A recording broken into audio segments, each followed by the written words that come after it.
A robot can fail even when its code is correct. One loose encoder wire can turn a precise controller into guesswork. That is robotics. Software, electronics, mechanics, and uncertainty inside one feedback loop. So what should you learn first? Here is the first useful answer. Not artificial intelligence and not a humanoid. Start with one measurable loop. Sense, decide, act, and measure what changed. If you want more engineering maps that become robots you can actually build, like this video and subscribe. Now let us map the field. Then deep into mathematics, code, hardware, mechanics, control, perception, and planning that make that loop reliable. This video gives you that order and the projects that turn each layer into skill. At the center of robotics is a repeating loop. A robot senses the world, estimates its state, decides what to do, and acts. Then it measures the consequences and begins again. Mathematics describes positions, motion, forces, and uncertainty. Electronics carries signals and power between computation and hardware. Mechanics turns electrical energy into useful physical motion. Control corrects the difference between intention and reality. Perception interprets sensors, while planning chooses goals and paths. Systems engineering makes all of these parts cooperate reliably. The same trunk supports mobile robots, arms, drones, vehicles, and medical machines. You do not need every branch at equal depth. You need the common trunk, followed by the branch that serves your chosen robot. Do not treat this map as a list of prerequisites. You do not need to finish calculus before touching a motor. Use a spiral learning process instead. Learn one idea, apply it, measure the result, and revisit the theory. Each cycle should answer a real engineering question. Can the robot hold speed, estimate position, or stop before an obstacle? Measure progress by capabilities, not by courses completed. A small working loop teaches more than a large, unfinished machine. Begin with algebra, trigonometry, vectors, and matrices. These tools describe positions, directions, and relationships between coordinate frames. Coordinate frames deserve special attention because robots combine data from many places. A camera, wheel encoder, and arm joint may all describe motion differently. If the axes, units, or transformations disagree, correct code can still produce nonsense. Calculus connects position, velocity, and acceleration. Integration also explains why small measurement errors can accumulate over time. Differential equations describe systems whose current behavior affects their future behavior. Probability and statistics help represent sensor noise and uncertain estimates. Physics supplies force, torque, mass, inertia, friction, energy, and power. Basic electricity adds voltage, current, resistance, and electrical power. Estimate motor torque, braking distance, battery energy, wheel odometry, or arm reach. You do not need advanced proofs before you build, but you do need models that are clear enough to test. Programming is the language that joins every subsystem. Start with one high-level language, often Python, for experiments, visualization, and data analysis. Add C or C++ when embedded hardware or performance-sensitive components require them. Do not collect languages without learning the underlying ideas. Study functions, modules, classes, data structures, and basic algorithms. Learn state machines for behaviors with clear modes and transitions. Learn how processes communicate and what happens when messages arrive late. Understand timing, memory, error handling, and safe default states. Use Linux tools, version control, build systems, and automated tests. Record timestamps, commands, measurements, and error states. Plot the data instead of guessing what the robot did. Real-time software is not simply fast software. It is software that meets important timing deadlines predictably. A useful first exercise is a simulated two-wheel robot. Command its wheel speeds, plot its path, and test the motion equations. Electronics connects abstract commands to physical sensors and actuators. Study voltage, current, resistance, power, grounding, and logic levels. A computer pin usually cannot supply the current required by a motor. A motor driver switches that higher current safely. Microcontrollers are useful for tightly timed input and output. Larger onboard computers handle heavier perception, planning, and user software. Learn the purpose of encoders, inertial sensors, range sensors, cameras, and limit switches. Practice with GPIO, PWM, analog conversion, and common serial buses. Know when to use UART, I2C, SPI, or CAN. Names matter less than reading pinouts, data sheets, and timing diagrams. Motors may draw several times their normal current when starting or stalled. Check the battery, regulator, wires, connectors, fuses, and driver limits. Test power in controlled stages before connecting every subsystem. Use suitable battery handling and bench safety procedures. Your first hardware loop can be one motor, one encoder, and one safe stop. Mechanics determines whether commanded motion is physically possible. Learn computer-aided design, technical drawings, dimensions, tolerances, materials, and fasteners. Study bearings, shafts, transmissions, and the paths through which loads travel. Connect motor specifications to torque, speed, power, and gear ratio. The structure, transmission, battery, driver, and thermal limits must support it. Real mechanisms contain backlash, friction, flex, vibration, and imperfect alignment. These effects often explain errors that look like control problems. Forward kinematics predicts a robot's pose from its joint positions. Inverse kinematics searches for joint positions that produce a desired pose. Neither calculation removes collisions, load limits, or unreachable configurations. Designed for assembly and repair as well as appearance. Keep wires, batteries, sensors, and fasteners accessible. A strong beginner project is a simple arm or drive base with measured accuracy. Compare the CAD model with the behavior of the real mechanism. Control is where the robot stops assuming and starts checking.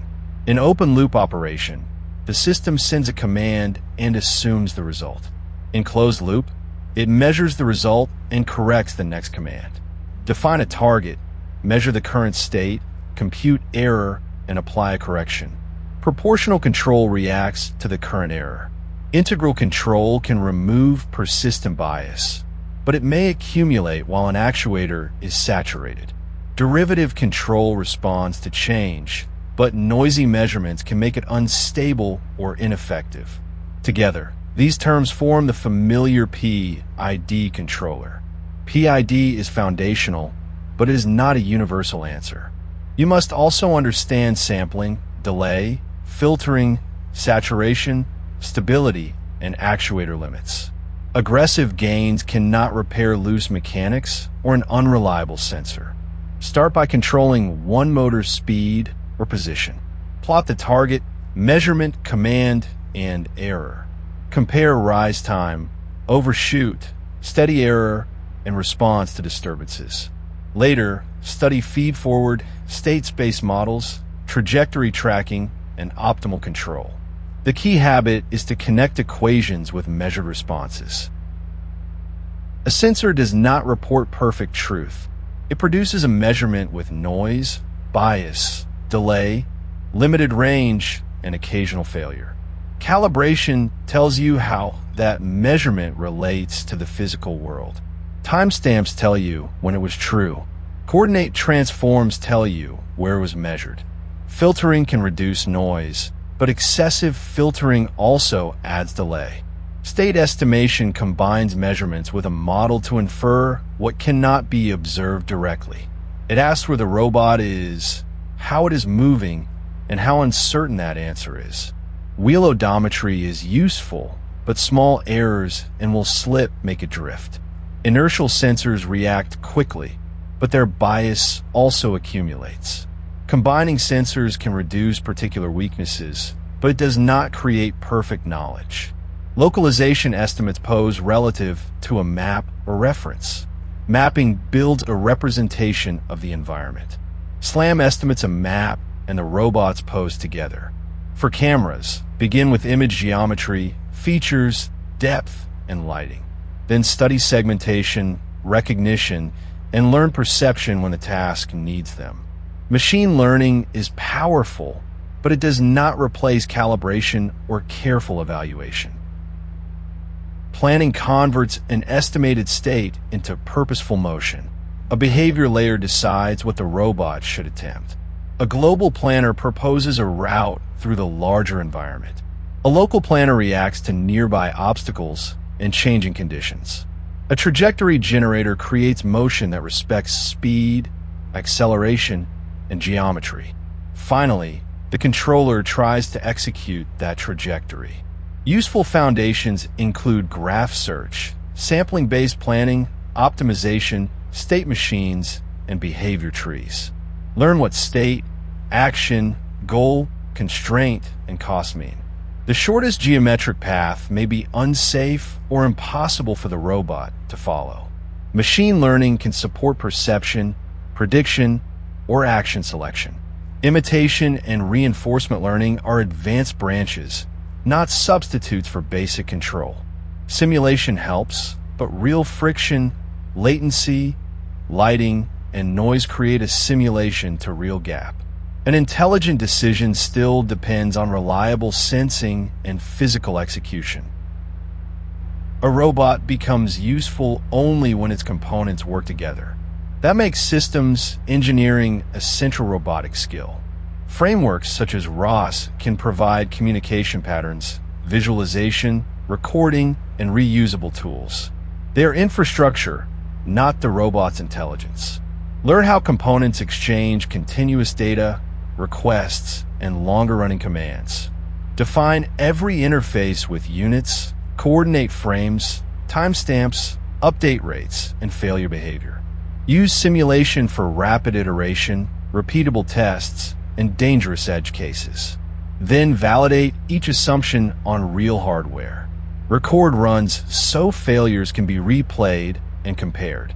Use unit tests for calculations and integration tests for connected components. Safety must be part of the architecture.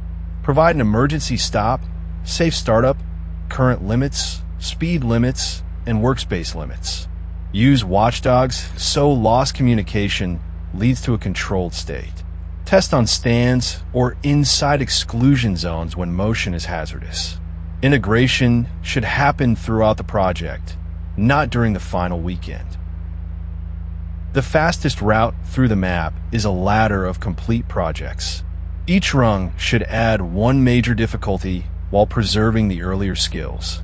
Project 1 can exist entirely in simulation. Model a differential drive robot or a two-joint arm.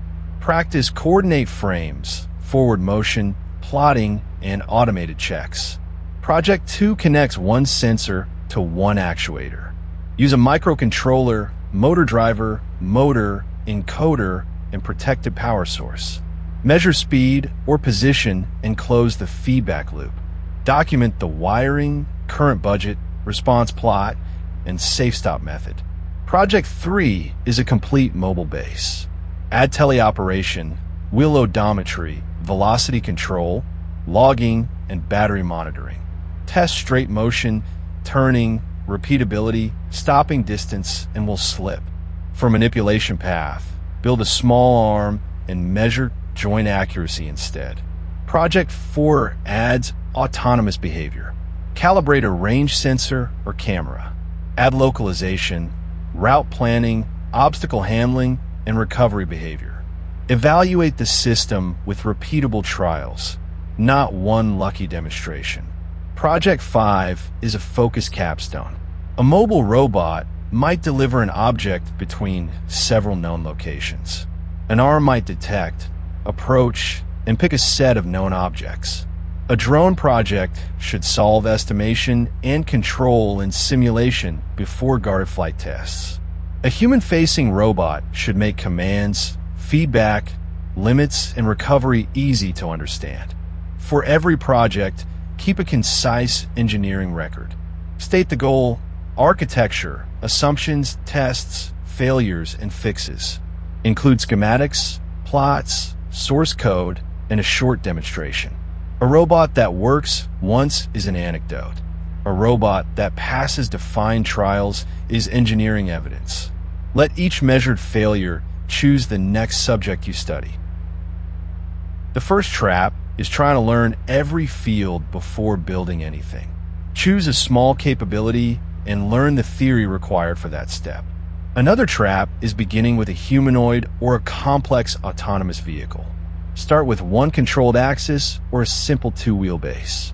Do not copy tutorials without making predictions and measurements. Change one parameter, predict the result, and compare the data. Do not assume every failure is a software bug. Check power, connectors, mechanical binding, frames, units, and timestamps. Avoid using deep learning when geometry or a threshold solves the requirement. Choose the simplest method that passes a defined test. Do not postpone integration until every subsystem seems finished. Connect components early through small, explicit interfaces. Respect stall current, heat, saturation, communication loss, and battery limits. Do not trust simulation without real measurements.